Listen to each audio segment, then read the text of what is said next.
Hello, and welcome to the Caim Circle podcast. I am your host, Jessa Francis. Thank you for being here today and honoring me with your time. This, at the heart, is a storytelling podcast, and today I have a story that comes straight from my heart. It's a special story that I have been having a hard time figuring out how to share. It is the story of my relationship with my maternal grandmother. From the time of my birth, I have been blessed with a beautiful and unbreakable bond with her. She often tells me the story of how she raced from southern Indiana to northern Indiana, where I was born, to be there for my birth. Bursting into the delivery room, speeding ticket in hand, her love wrapped itself around me and has held me, and I know will continue to hold me for my entire life. At 95, she is now living in a nursing home with pretty progressive dementia, which has been slowly declining, and she has been slowly declining for several years, which, to say the least, has been hard to watch. Her heart, her love, who she is, it is still there, and I am so grateful. But watching her memory slip and her body fail has been painful. I wanted to take the time today and honor her, especially since I recently realized something truly wonderful. I realized after my last visit with her that I have, in essence, named my business after her. The Caim, which is a Gaelic Celtic symbol, represents sanctuary, protection, and unconditional love. And that is exactly what she has been for me. A mother of 6, the head nurse of labor and delivery, and the reason why our hometown has access to affordable health care. She has been a mother in more ways than one, and her kind of service, selfless service and selfless love was something that went so far above and beyond the norm. And I was blessed and am blessed to have her as my grandmother. And even more blessed to have such an incredible bond with her and to be able to call her my best friend for most of my life. Not only did she allow me to come to her and share my fears, my joys, my worries, and my truth, she shared hers with me. She's the reason I love history, and I am so interested in genealogy and ancestry. I remember when my kids were little, I was fortunate enough to live with her on and off whenever their father deployed. And in the nighttime, with the windows open and the crickets chirping, we would sit in her warm living room and she would share with me all the stories of her childhood and the stories that her grandmothers shared with her. Our family history. And it lit up my mind and my heart with wonder. So several years ago, I wrote her a verse letter. A verse letter is a form of poetry. And today, to share more with you about who she was and what our relationship was, I'm going to read you this verse letter.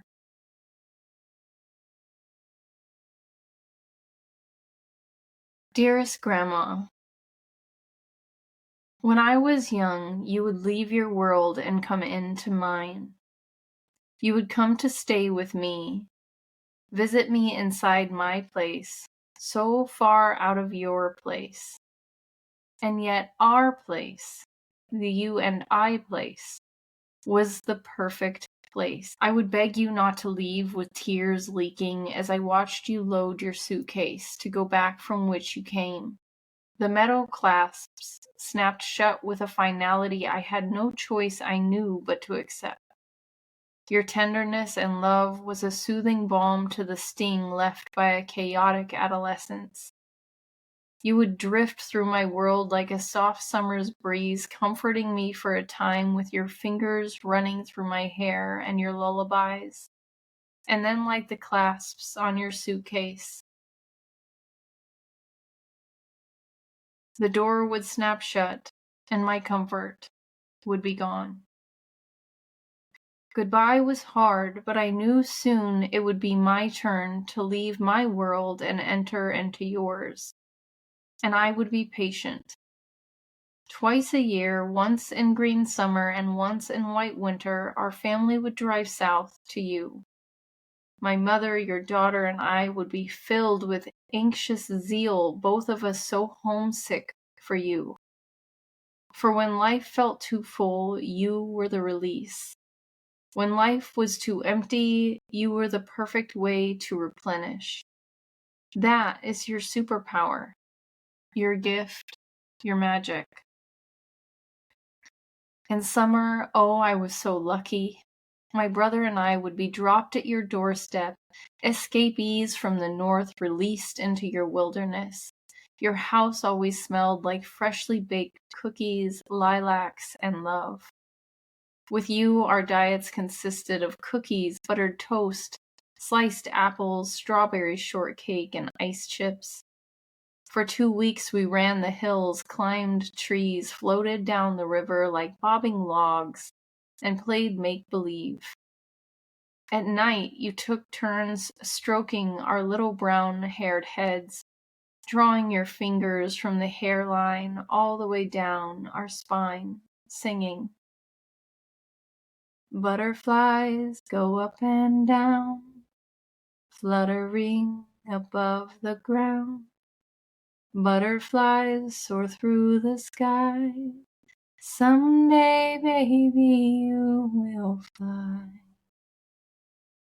Your voice coming out in soothing ribbons the color of moonbeams, and they tied my worries together in neat little bows that you would then gather and take away with you each night, freeing me of all my troubles. In the winter we came for Christmas to find the green hills coated in perfectly scattered white powder.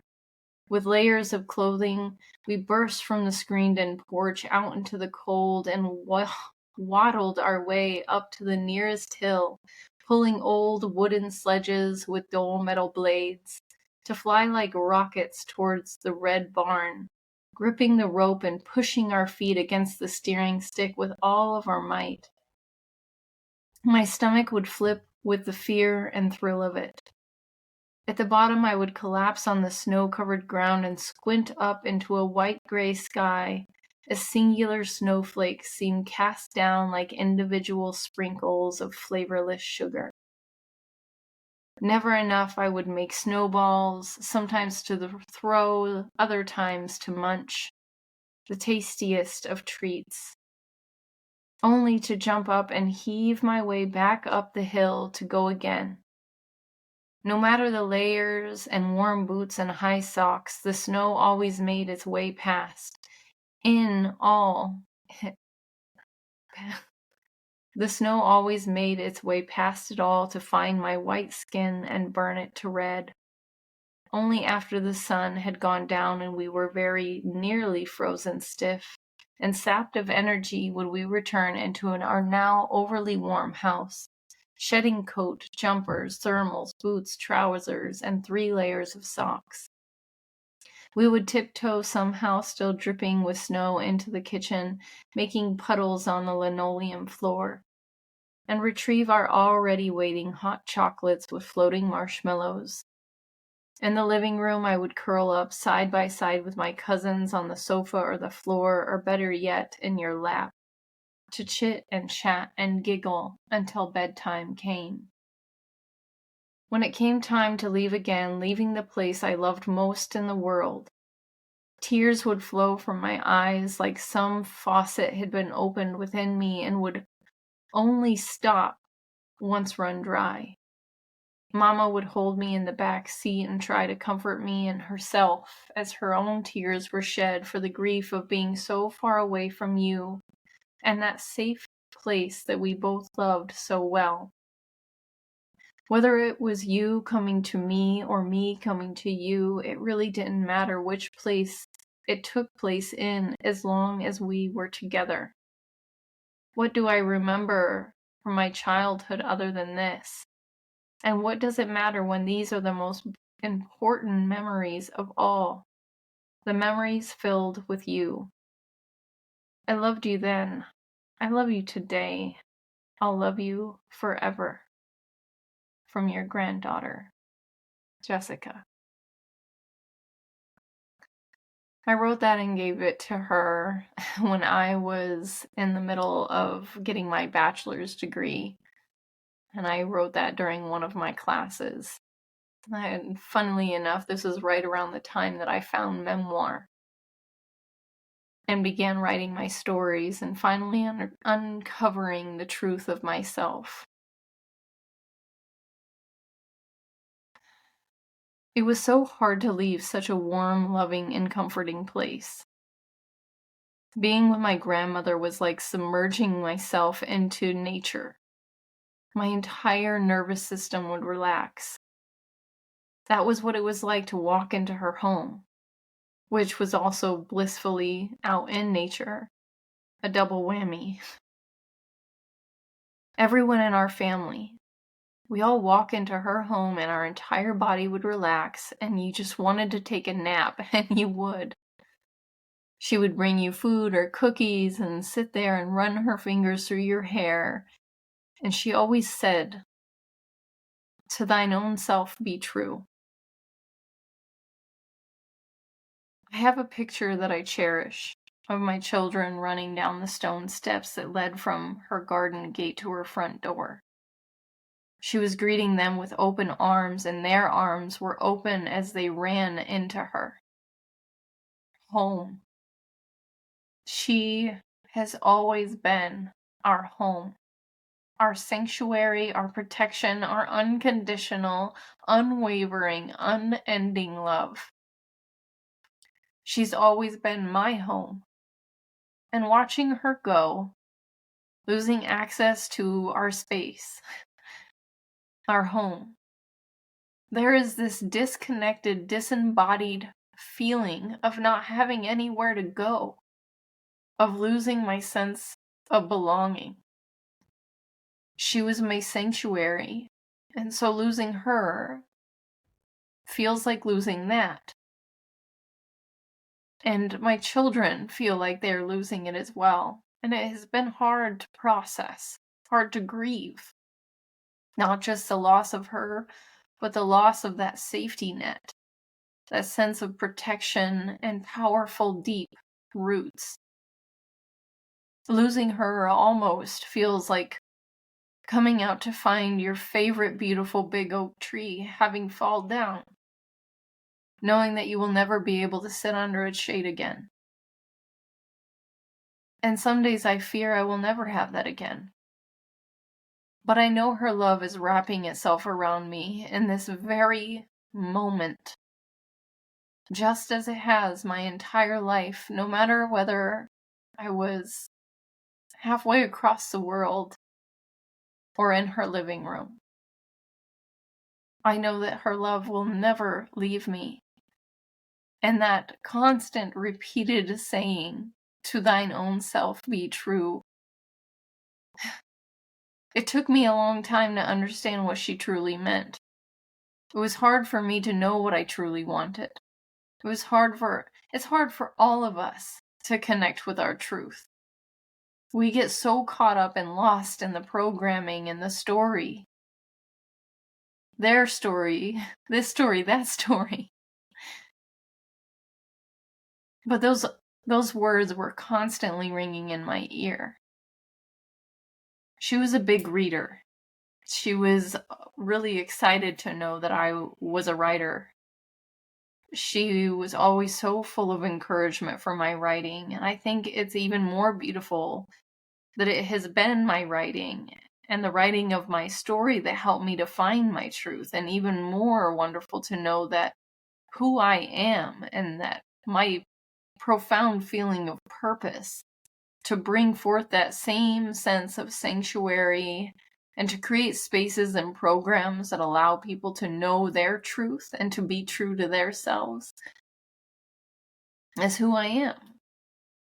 And I'm proud to honor her with my life and with my work, to be the sanctuary that she was, to offer that feeling of safety and unconditional love for those seeking their truth, their purpose, and the strength to be true to themselves.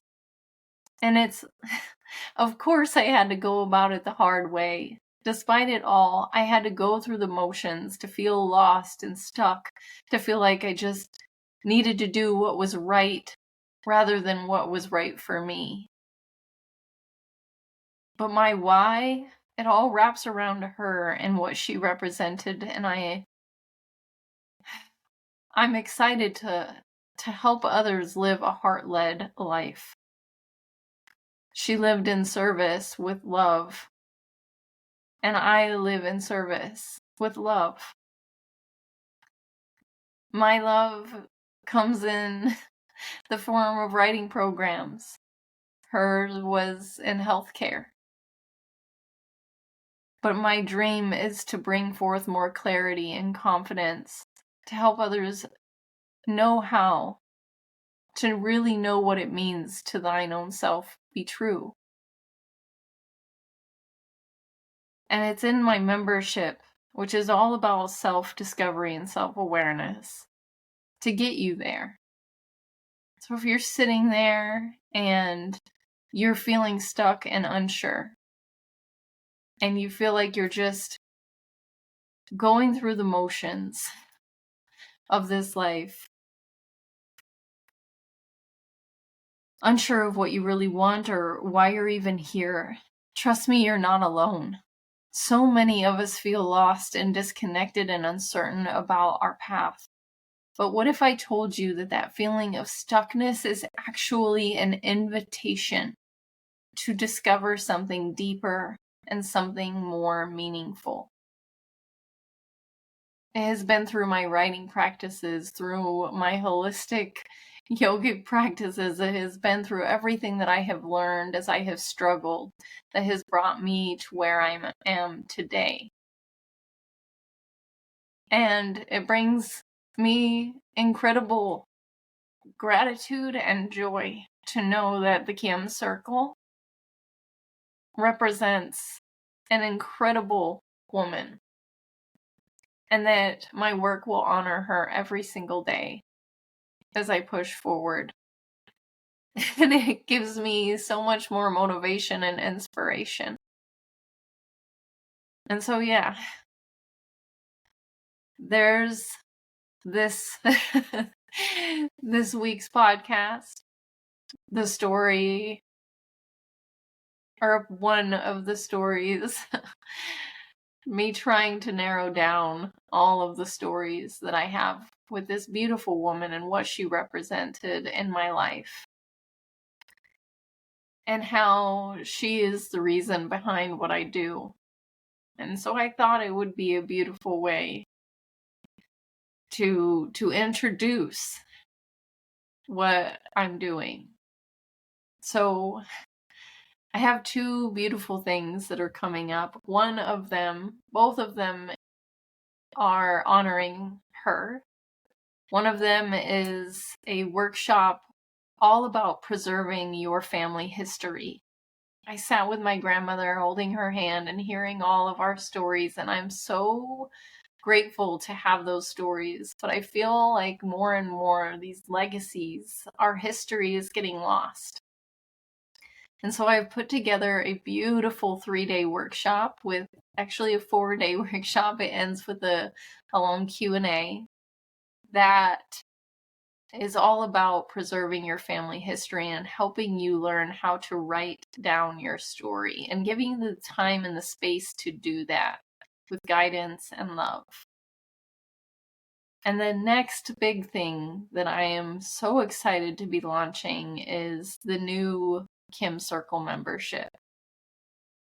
Every single month, throughout the month, starting actually in 2024 in December, I am going to be holding workshops, hosting yoga classes, breathwork classes, master classes, all kinds of different fun things. But they were all focused on helping you uncover your truth, to help you find your purpose, but also to help you cultivate a grateful mindset, to help you feel balance and inner peace, to boost your confidence,